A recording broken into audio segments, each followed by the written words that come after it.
Olá, meus amigos, tudo bem? Sejam então bem-vindos a mais uma videoaula de física. Bom, nessa aula de hoje nós vamos falar aí sobre estática, né? Então esse é o tópico que a gente vai abordar hoje, estática.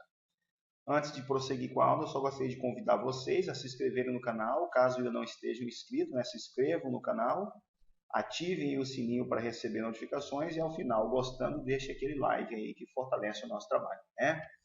Então vamos lá falar sobre a temática estática. Bom, então primeiramente a gente vai conceituar para vocês o que é estática, né? Então a estática, o objetivo primordial deste capítulo, vai ser estudar então em quais condições um sólido poderá estar em equilíbrio, né? Quais condições são necessárias para que ele atinja o equilíbrio, ok? Bom, então eu coloquei aqui uma figura, por exemplo, de um guindaste, né?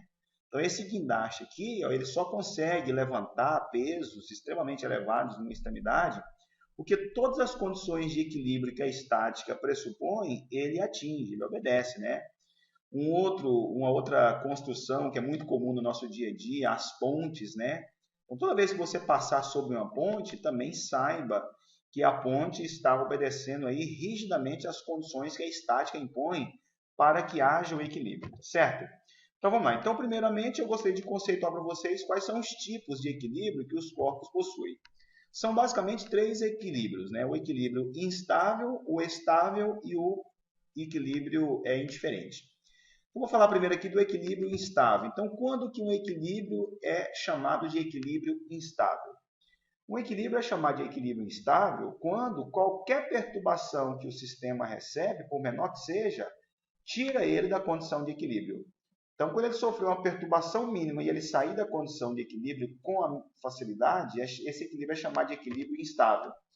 Olha essa figura aqui. Essa figura aqui ilustra o que é o equilíbrio instável. Imagine que eu tenho aqui uma montanha, um morrozinho assim, ó, e com muita dificuldade você consegue colocar uma bola parada e equilíbrio em cima. Você concorda que qualquer perturbação, qualquer sopro ou encosto que você efetuar na bolinha, a bolinha não vai cair para um lado ou para o outro? Ela vai sair da condição de equilíbrio. Então, esse equilíbrio aqui poderia ser considerado um equilíbrio instável. Uma outra situação de equilíbrio instável. Imagine que eu tenho aqui um quadro, você vai fixar na parede da sua casa lá um quadro, uma fotografia, né?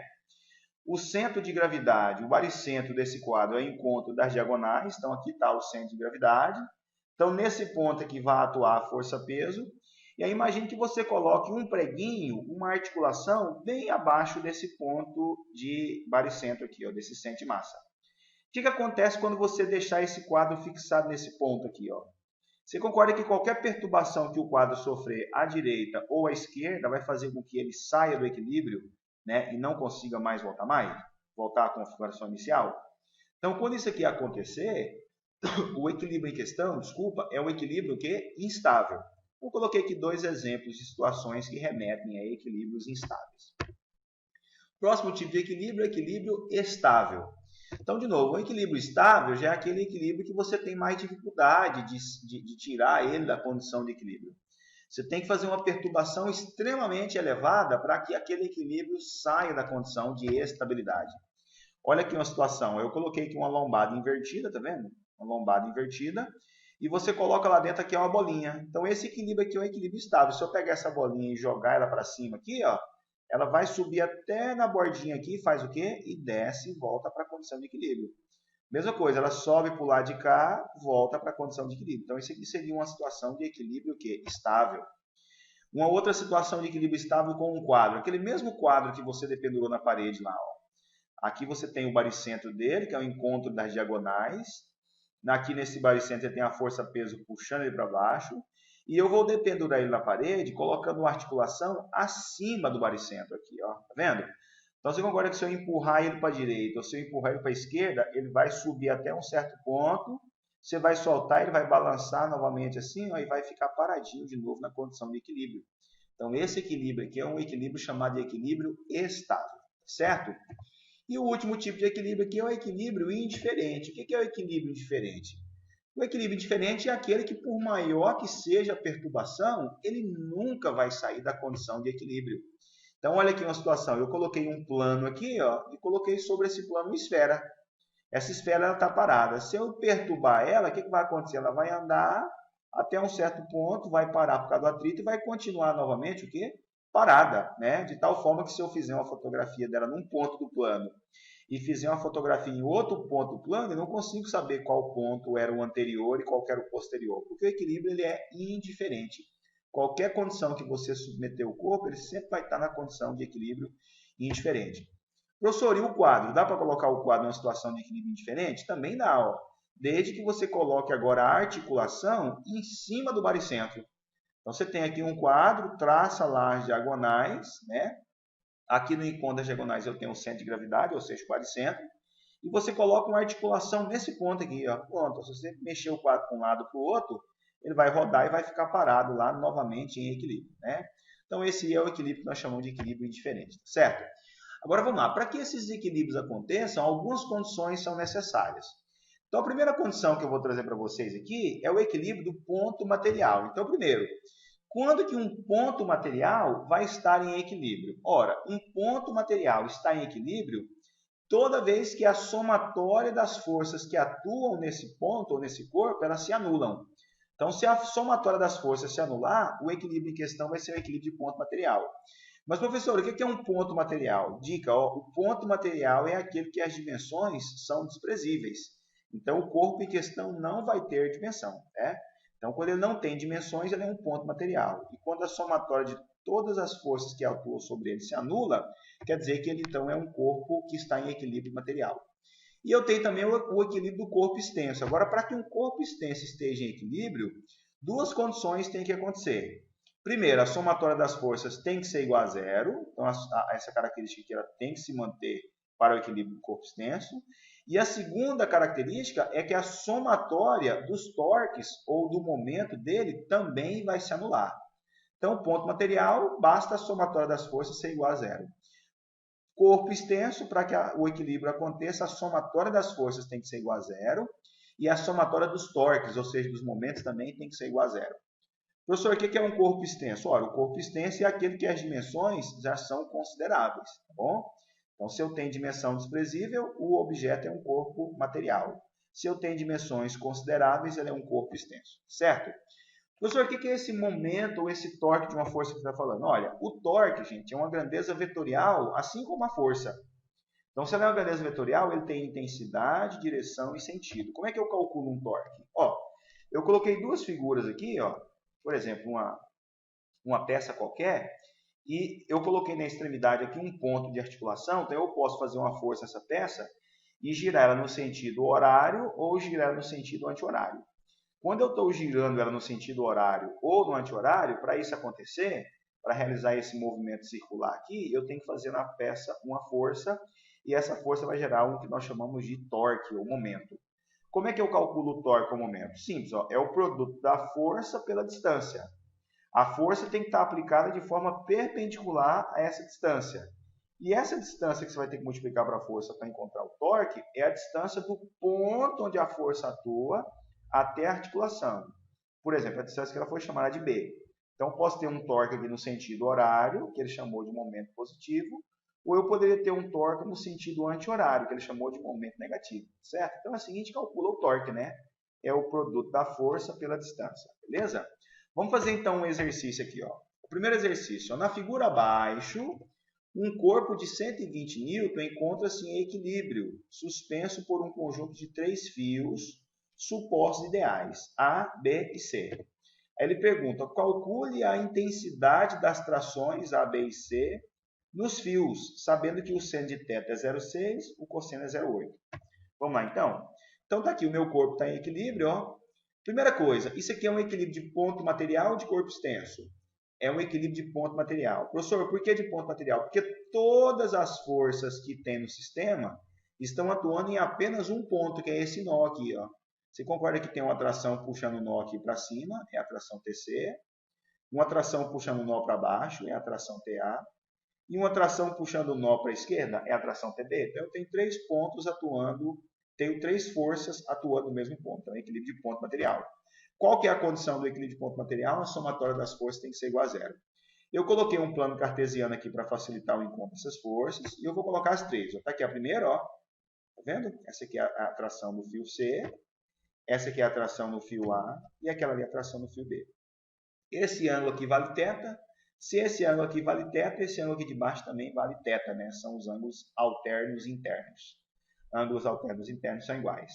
Agora, olha o que eu vou fazer. Ó. Essa tração TC, eu posso projetar ela no eixo X e eu posso projetar no eixo Y. Então, eu projetei aqui no X, ó, ficou TCX. Projetei ela no Y, ficou aqui TCY. Então, quando eu projetei as forças aqui da tração em X e Y, é como se a tração deixasse de existir e passasse a ter só agora TX e TY. Então, vamos lá. Ó. Aqui eu tenho o peso do corpo que está dependurado, que é 120 newtons. O seno de θ e o cosseno de θ deu 0,6 e 0,8, respectivamente. Então, vamos lá. Então, para que a somatória das forças seja igual a zero, você concorda que a força da direita tem que anular a força da esquerda, a força de cima tem que anular a força de baixo. Para que a força da direita anule a força da esquerda, as duas têm que ter o mesmo módulo. Para que a força de cima anule a força de baixo, as duas também têm que ter o mesmo módulo. Então, vamos lá. Ó. O módulo de TB tem que ser igual ao módulo de TX. E o módulo de TA, que está para baixo, tem que ser igual ao módulo de quem? De TCY, que está para cima. Eu vou começar nessa de cima aqui. Ó. TB igual a TCX. Então, vamos lá. Primeiro, quem que é TB? TB vai ser exatamente essa tração aqui, ó, que está para a esquerda. Quem que é o nosso TCX? O TCX é esse que está para a direita. Como é que eu calculo o TCX? É só você imaginar que isso aqui é um triângulo retângulo. O cateto adjacente é o TCX, o cateto oposto é o TCY e a hipotenusa é o TC. Então, você tem que usar a função seno. Ó. Seno é a razão entre o cateto oposto e a hipotenusa, tá certo? Então, o TB está aqui, ó, e o TCX vai ser exatamente o TC vezes o seno de x. A mesma coisa aqui embaixo, ó, TA, quem que é o TA? O TA é essa tração para baixo, e quem que é o TCY? É a tração que está para cima, que é o cateto oposto a θ. Então, vai ficar para mim essa igualdade aqui, ó, beleza? Vou mudar de slide aqui, ó. Então, eu tenho aqui novamente a igualdade que eu havia mostrado para nós, né? No slide anterior, está aqui. Agora vamos lá, eu vou começar aqui de baixo. Gente, quem que é o TA? O TA é exatamente o peso do corpo que está puxando ele para baixo. E ele falou que o peso do corpo vale quanto? 120 newtons. Então, eu coloquei aqui o peso que é 120 newtons, TC.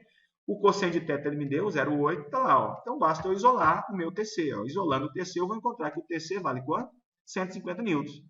Agora, voltando à equação aqui de cima. Ó. TB é igual a TC. Quanto que vale o TC? 150. Já descobri o TC.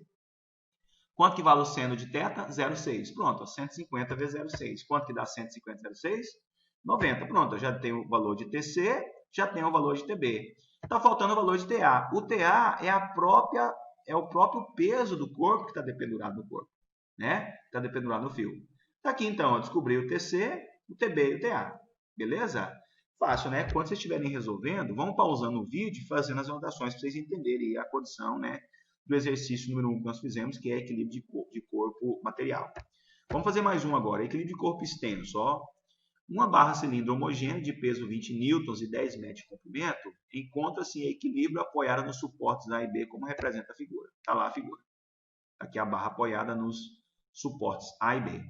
Aí ele quer que você calcula a intensidade das forças que o suporte faz no ponto A e no ponto B. Vamos lá, então? Então, primeira coisa, eu vou colocar aqui a força que o suporte faz na extremidade da esquerda, RA. Está aqui a força que o suporte faz na extremidade daqui da direita, RB. E está aqui o peso da barra. Então, primeiro, isso aqui é equilíbrio de ponto material de corpo extenso. É equilíbrio de corpo extenso. Por quê? Porque as forças estão atuando em pontos diferentes. Quando as forças estiverem atuando no mesmo ponto, é equilíbrio de ponto material. Se estiverem atuando em pontos diferentes, é equilíbrio de corpo extenso. Então, vamos lá. Duas condições são necessárias. Somatória das forças igual a zero, somatória dos torques igual a zero. Para facilitar, eu coloquei um eixo de referência aqui. Está aqui. Ó. Vamos supor que a articulação está bem nesse ponto. O eixo de referência é esse aqui que eu coloquei, a de azul. Né? Como a barra mede 10 metros, a força-peso atua bem no meio dela. Então, vamos supor que aqui é o meio. Né? Então, daqui até aqui, a extremidade, até o meio, é 5 metros. Se esse pedaço aqui vale 2 metros, quanto é que vale essa diferença que restou aqui? 3 metros, né? Porque 3 mais 2 é 5. Então, eu dividi aqui a distância da extremidade até o meio é 5, daqui até lá 3, né? Então, vamos lá. A somatória das forças tem que ser igual a zero. Então, eu tenho as duas forças para cima, RA mais RB. Tem que anular que está para baixo para dar igual a zero. Então, RA mais RB tem que ser igual ao peso, tá certo? E a somatória dos momentos. Ó, o momento da força de A, o momento da força de B, mais o aumento do peso tem que ser igual a zero. Então, vamos lá, então. Ó. Voltando aqui na equação da somatória das forças, ó, O peso ele deu é 200 newtons, então quer dizer que RA mais RB tem que ser igual a 200 newtons. Agora, eu vou estabelecer o seguinte, ó, como eu vou calcular o torque ao momento, eu vou ter que estabelecer um sentido para ser o positivo. Vamos supor que a articulação está aqui no ponto A e o sentido horário é positivo e o anti-horário é negativo, tá certo? Então, vamos lá então, ó, sentido horário, vamos lá. Quanto que vale o torque da força RA? É a força vezes a distância do ponto onde ela atua a articulação. Ora, a distância onde ela atua é bem em cima da articulação, então a distância vale zero. Vai ficar RA vezes zero. Agora vamos lá, o peso rotaciona a barra no sentido horário, então o torque dele vai ser um torque o quê? Positivo. Eu coloquei aqui negativo, deixa eu corrigir para vocês no slide aqui, ó. Esse torque aqui é positivo, né? E o outro é negativo. Se você mantivesse aqui um positivo e outro negativo, não daria não. Não daria errado não, tá, gente? Porque, na realidade, esse valor de referência que a gente adota é um valor que você pode colocar como contrário. Então, se eu coloquei aqui o horário positivo, podia ser o horário negativo, né? Então, voltando aqui, ó. Então, tá aqui, ó. O torque de A é positivo, né? O torque do P está no sentido horário é positivo e o torque do RB está no sentido anti-horário negativo. Então, está aqui menos RB, que é a força, vezes a distância. Qual que é a distância desse ponto até a extremidade? É 3 mais 5, que dá 8. Beleza? Então, vamos lá. Ó. Esse produto aqui dá zero. Como esse produto aqui dá zero, vai ficar para mim só o PC, o P vezes 5, menos RB vezes 8, que é igual a zero. Beleza? Então, se eu isolar aqui, ó, a parte negativa passa para o outro lado positivo. Então, vai ficar 8RB. 200 vezes 5, quanto está 225? É 1.000. Se a gente isolar, então, o RB, ó, 1.000 por 8, quanto é que vale 1.000 por 8? 125. Pronto, ó, descobri quanto que vale a reação desse ponto B. Se a reação do ponto B vale 120, eu volto, 125, eu volto aqui na equação e isolo o RA. Ó. Então, se eu substituir aqui, ó, RB dá 125. Se eu isolar, então, o RA, ó, 200 menos 125, 75. Beleza? Então, está aqui os valores das reações. Se você somar as duas, ó, 125 mais 75 dá quantos? 200, que é o peso da barra. Beleza? Então, essa foi a nossa aula sobre estática. Agradeço aí pela atenção de vocês. Mais uma dica, quando estiverem na parte dos exercícios, vão aí pausando o vídeo e fazendo as anotações para vocês entenderem o que está acontecendo. Beleza? Um abraço, até a próxima.